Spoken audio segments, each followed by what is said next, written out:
Un vieux couple de voisins s'est fait assassiner à Normandienne il y a 3 ans. Tous les fermiers ont rappliqué et les 3 types ont été rattrapés. 2 dans un lac et le 3e blessé à une jambe. Ils ont été condamnés à 5 ans de prison, mais viennent d'être relâchés. Entre parenthèses, 5 ans de prison pour un double assassinat. La nouveauté, c'est que le fils a reçu la semaine dernière une lettre de menace. Celui qui s'était fait tirer dessus lui jure qu'il va se venger. La vengeance leur colle à la peau, à ces Zoulous. Vous voyez, ce sont des réalités locales. Là où des semi-afrikaners, semi-anglo, qui forment un ensemble assez souple, avec des mentalités assez souples, rencontrent des Xhosas qui sont visiblement des gens assez peu guerriers par nature, ça se passe d'une certaine façon, mais là où des Afrikaners, des Boers, qui sont issus d'une culture beaucoup plus rigide, rencontrent des Zoulous qui, eux, sont, semble-t-il, des guerriers par nature, eh ben, c'est pas pareil. Dans l'Afrique du Sud du début du XXIe siècle, les fermiers blancs sont victimes de l'ultra-violence de certains gangs noirs.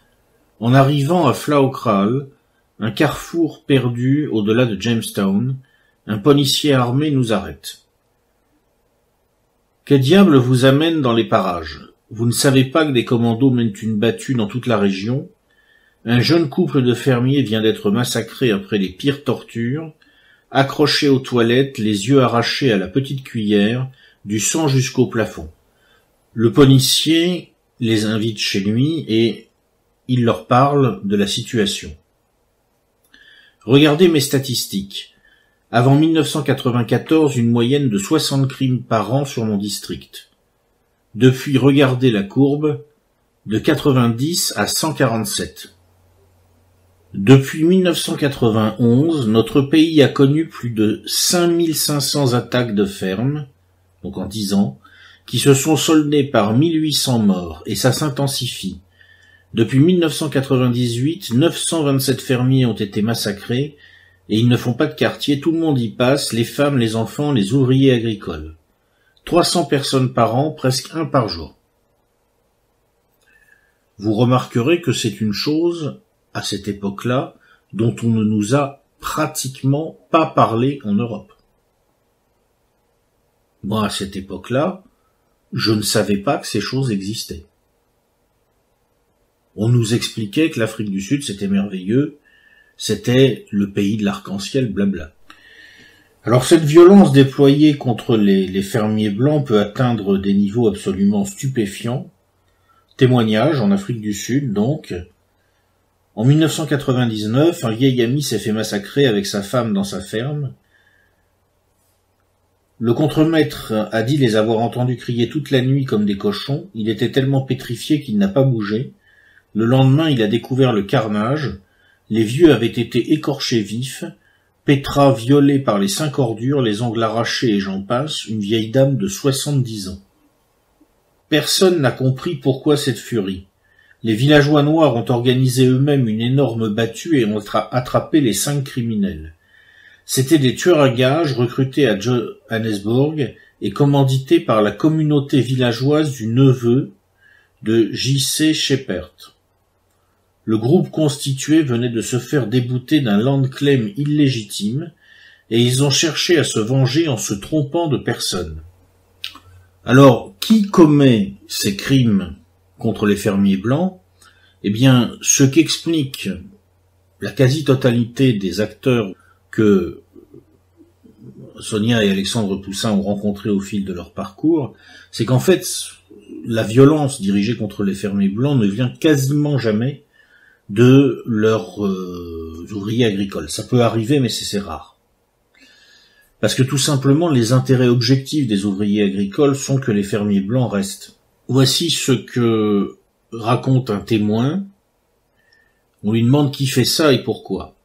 Oh, il y a beaucoup de théories sur la question. Ceux qu'on réussit à attraper viennent presque toujours des ghettos noirs de Johannesburg et de Durban, et ils veulent piller et récupérer des armes. Alors ce qui est curieux, c'est que malgré la violence dont sont victimes les fermiers blancs à l'époque, il y a pas mal de blancs qui retournent à la campagne. Alors comment l'expliquer?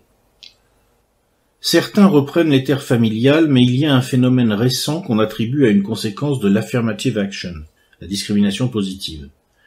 Beaucoup de jeunes diplômés blancs ne trouvent plus aussi facilement du travail car les places sont attribuées d'office à des Noirs qui n'ont pas eu la chance de faire autant d'études. Ou bien certains cadres supérieurs ont du mal à vivre le fait d'être rétrogradés et remplacés par un bénéficiaire de l'affirmative action moins compétent.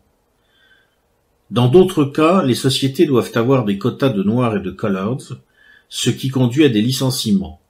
D'autres ne supportent plus ce nouveau climat dans les entreprises, alors ils essaient pour un temps la vie de fermier, ils se rendent compte que c'est bien mieux que l'idée qu'ils s'en faisaient et s'installent. En fait, les Blancs, qui sont d'une certaine manière, alors tout est relatif évidemment, un groupe persécuté aujourd'hui en Afrique du Sud, alors c'est très difficile de dire ça, parce que en même temps c'est un groupe très riche, c'est-à-dire que c'est compliqué comme situation puisqu'on a des gens qui vivent beaucoup mieux que leurs persécuteurs. Mais de fait, ce sont des persécutés. À partir du moment où vous avez des gens qui se font virer alors qu'ils sont les plus compétents, simplement à cause de leur couleur de peau, qu'on le veuille ou non, ils sont victimes d'une forme de racisme à leur tour. Ils cherchent un moyen de s'en sortir. Voilà concrètement comment vivent les Blancs en Afrique du Sud, visiblement. Une question évidemment qu'on peut se poser, c'est avec tout ça, pourquoi les Blancs restent en Afrique du Sud, en tout cas en 2001, quand le couple Poussin traverse l'Afrique du Sud, les Blancs y sont encore bien présents, on sait qu'aujourd'hui ils sont en train de partir, clairement. La réponse est très simple, comme le dit un fermier blanc à nos amis français, ma famille a immigré sur ce continent il y a 300 ans, je ne suis pas un Européen, c'est une grave erreur de nous appeler ainsi, ou alors si je ne suis pas africain, aucun de vos beurs ou africains naturalisés chez vous n'est français. Il faut savoir ce que l'on veut, j'appartiens à la tribu des Africains blancs.